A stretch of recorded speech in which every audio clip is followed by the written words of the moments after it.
What's going on, guys? I'm back here, chilling in my Insight, and I'm kind of getting jealous of all these new cars with their fancy touch screens and their even a double din would be nice in here. But I've got the cheap as it comes Walmart brand thing with Bluetooth, which is nice, but I've got nothing fancy until today.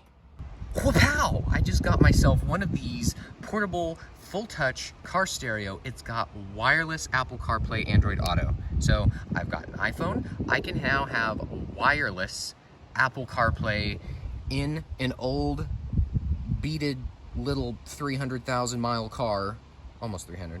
Anyway, I can have modern technology in this, and all I have to do is plug it up, hook it up to my stereo, and I'll have a big-ass touchscreen. Let's do it.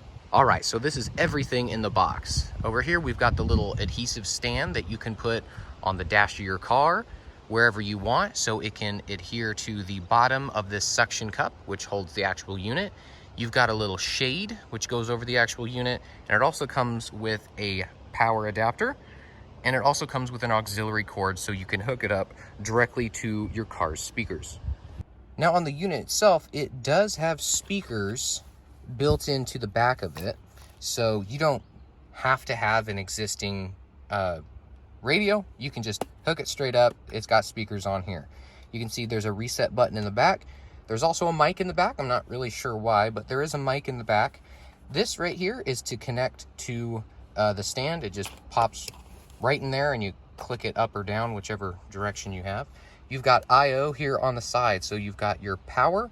You can put an SD card in here, USB port in here, AVN. I'm not sure why you would use AVN, but it has it, and it also has audio out, which we can use for my setup right here, so everything's connected. So I'll hook that up to the auxiliary there, and it should play everything that way. If you don't want to use that, the second option, if you want your tunes to come from your phone to here to your actual speakers, you can also do an FM transmitter. If you want it to come through your car speakers, that is.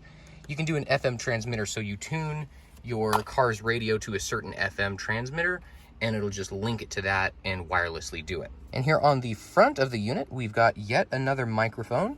We've got the volume down and the volume up in touchscreen, and also a menu button or home button in the center. So, first things first, let's figure out where we want this mounted. All right, so let's get it mounted up so we can mock it up. So this is the back of the unit. This is the little mounting area. You've got the little tabs, as easy as can be. They're just gonna go until they pop in. It's hard to do without looking. See how they popped in? Now you're gonna slip it up. It's gonna click into place. There you go. Not going anywhere. So now that we have it on here, there's points of adjustability, so you can move the arm. You can move this guy, so you can move this up and down. That's fancy, cool. You also have, of course, this one right here, so you can change where you want the screen to like orient in different ways. And we've also got this one, which I think is a little overkill, but extension. If you want that, I guess.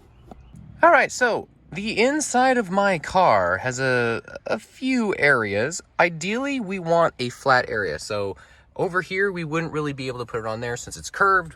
We wouldn't be able to get this piece on there because it wouldn't stick. So I have figured either I want it here, and I've decided against this one. This would be the easiest, keeping my eyes on the road. Just look over here if I want to see a change of station or look at my maps or whatnot.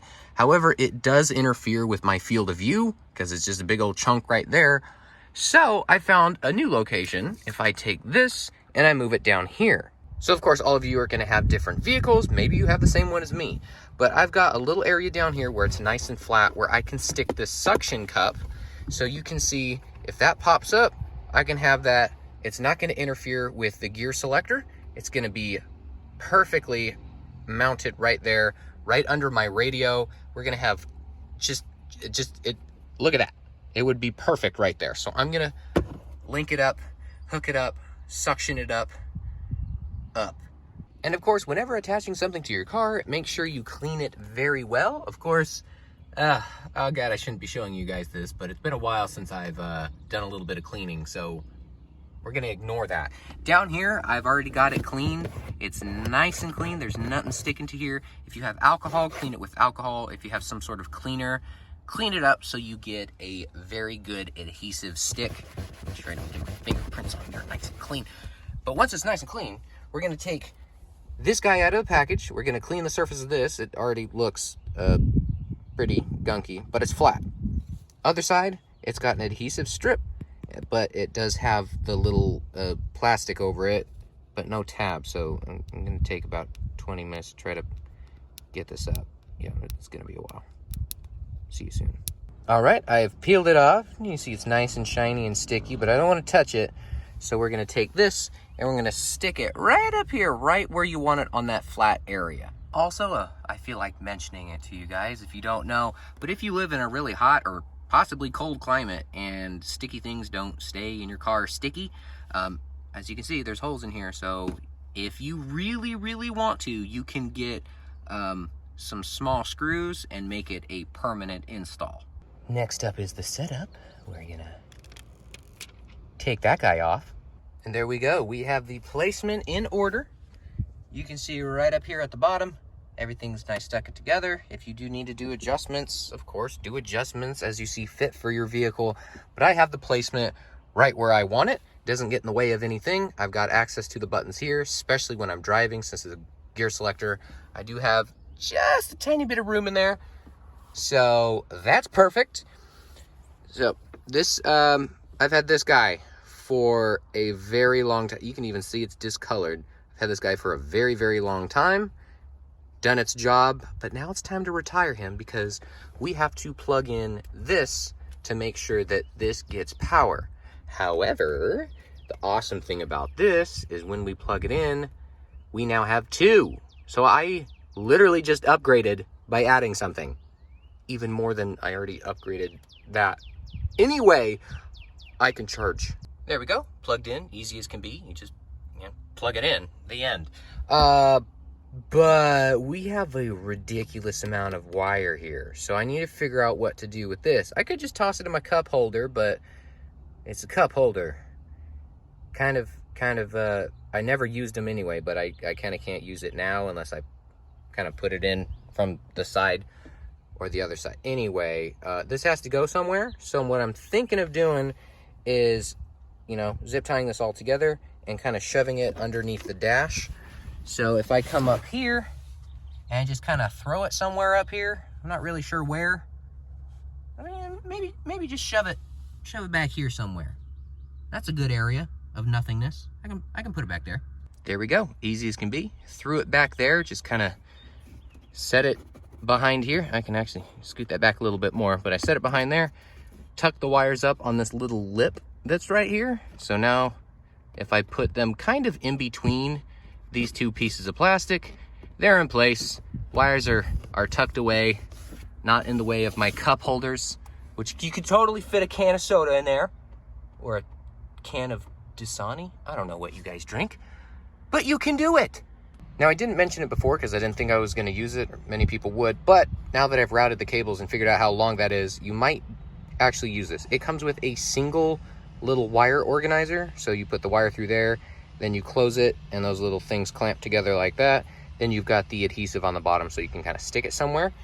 And of course, last but not least, if we want the audio from this to go to our car speakers, I'll hook it up to this. So all that has to be done is we grab this guy, hook it up to the auxiliary port, and then grab the other one and plug it into the side here. And of course, I just, I'm doing this at home, and there's dirt bikes going, there's a freaking tractor trailer. I might as well just be in an apartment again. This is stupid. All right, I've got the auxiliary. I did the exact same thing, hooked it up and then kind of tucked the wires back behind the area. So that's the final product. Everything has been put together. Hold on, I almost forgot. Almost forgot that guy. Okay, let's figure out how this thing works. Let's get some power up in here. One car stereo. I've got Bluetooth on. Let me change that over to auxiliary. There we go. Let's try to get my face out of the way. It's kind of a bright day. I can see everything beautifully. So that's the first thing I'm probably gonna do. Once this data is done loading, let's see what we can do about our brightness. Okay, so I do have a little bit of buzzing. Right now it's in day. I can't really tell the difference between the day and the night when you switch it over, except the buzzing gets a little louder. I'm almost positive that's because it's my cheap radio, so I might just have to do this the FM wireless transmit way, but we'll see. I'm gonna do, I don't wanna do AirPlay because I don't want to mirror my phone. Auto Link is the exact same thing, but for Android. FM transmit, that's what I was just talking about, so I can mirror it. Or I do want to try Apple Carplay. Android Auto is going to be the same thing. I don't know if I can do it while filming on my phone though. But I do have to go into my phone and find this on Bluetooth and hook it up through Bluetooth. So that, oh, there it goes. Yeah, I do have to hook it up first. All right, so I did get it to work. As you can see, if I move my camera around, the maps move around. So I do have it currently connected. All right, so if I go back to the home screen by hitting this middle button, then from the Apple CarPlay area, I can come back here and I can mess around with the different things. So one of the things it says to make sure everything is connected and linked is you go into settings and then you go into smartphone, and either one, but I have Apple device, and make sure that Apple CarPlay is turned on and not iOS Mirror, unless you want iOS Mirror. All right, so some of the settings that I did change, I went into settings, I changed the wallpaper, so you have a few different options for your wallpapers. All of them are dark, which I really do like. I also went into date and time and changed the date format and for a 12-hour, because I use 12-hour instead of 24. And then under display, I went in here, I went to the backlight level day and night, and so you can change in here. So right now I have it on day, and you can change what the brightness is compared to night, what the brightness is. So you can mess around with that, so you can actually have something you can see, which is something I don't have with my regular one. There's no adjustability. It's just ungodly bright at night and way too dim during the day, which is awesome that this actually has it. And this reverse setting, if your car does have a reverse camera, you can actually hook it up to this instead of your radio. So you can, I think that's what that other one is for. If you come over here and that AVN, that's for your reverse camera. So you can have some settings here for that reverse camera. All right, also, if you're not wanting to listen to that buzzing like I am, I'm gonna try to switch it over. So I've got it set to a random static only station. So I've set my radio here to 87.5 and I changed it off of auxiliary. So it's not using auxiliary. I've got this at 87.5, really hard to see. Like I said, this thing sucks when it comes to brightness. And then this one, 87.5, it's on. If you want to turn it off, you can tell, static. But we've got it on 87.5.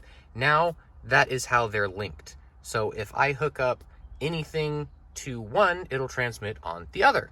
Easy enough. So if you do it this way, at least for me, you completely get rid of any sort of static. You do have a little bit of a delay. So based on, I can't do this because copyright.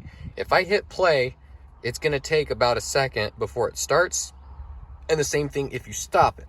So if I hit pause, it'll take a second before it stops. So it's one or the other. Either you have a little bit of buzzing in the background on, you can't tell if music's playing, obviously, but if it's super, super quiet or you turn everything off, you can hear that buzzing, but it's an instant feedback because it is hard lined up. So it's up to you how you want to do it. And of course, last but not least, when I take the keys out of the car, it turns everything off, which is exactly what I want. I don't think everyone's going to be like that. Definitely make sure that whatever you're plugging into here is a accessory and not an always on. If it's an always on, that means this is always going to be on. Same thing with anything else you have plugged in. So if I had this and my extra phone or something in here charging, it would kill your battery because this would always be on. It would just be constantly draining whatever's plugged into it. So definitely make sure that your plug is accessories. It's very easy to figure it out. If you plug something into it, like a charger, something that I had in here hook up to your phone, your car is completely off, and you plug it into your phone and it still charges, it's an always on. If it plugs into your phone, nothing happens, and then you turn your key to the on position, it starts charging, then it's an accessory only. So this thing's amazing. It looks like these buttons are always lit, but it's just the color of blue. I think that's really awesome. But all in all, this is so cool. I finally have Apple CarPlay in my car, and it's wireless, so I don't have to constantly have my phone plugged in. But if I do want to have it plugged in, I can. There's a USB right here. I've still got my charging cable in here just to charge my phone normally. All I have to do is unplug it there, plug it in there, boom, charging, and I have wired Apple CarPlay. This is so awesome. Thank you all for watching. If you've made it at this part of the video, you can tell that my beard keeps growing and the white hairs keep coming because stress in my life sucks. Anyway, I have merch down below. If you even buy merch from YouTubers, that's there. Yeah, see you guys next time. I'm working on stuff. Cars are expensive. So I can't find one.